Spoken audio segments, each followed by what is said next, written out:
Bussy Anandan அவர்களை நான் சந்தித்து பேச்சுரை தொடங்கினேன்.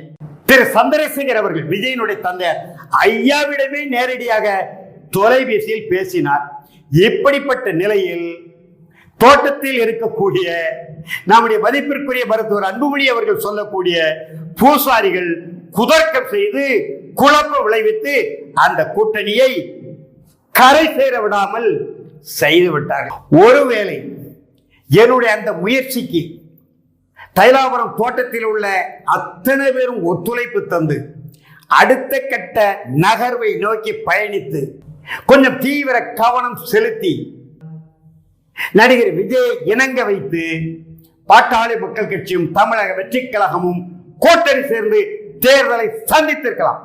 அப்படி சந்தித்திருந்தால் அறுதி பெரும்பான்மை தமிழக மக்கள் அள்ளி கொடுத்திருப்பார்கள். எந்த கட்சியினுடைய அலுவலக படிக்கட்டுகளையும் இன்றைக்கு போயிட்டு இருக்கிறார் பாருங்க.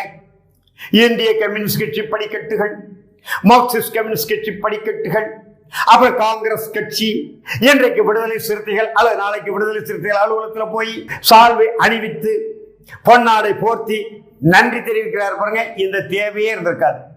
135 சட்டப்பேரவை உறுப்பினர்களை நடிகர் விஜய் பெற்றிருக்க முடியும். தமிழக வெற்றி கழகத்திற்கு பாட்டாளி மக்கள் கட்சி சார்பிலே மருத்துவர் ஐயா எத்தனை வேட்பாளர்கள், குறைந்தது ஒரு 30 வேட்பாளர்கள், 25 வேட்பாளர்கள் வெற்றி பெற்றிருப்பார்கள்.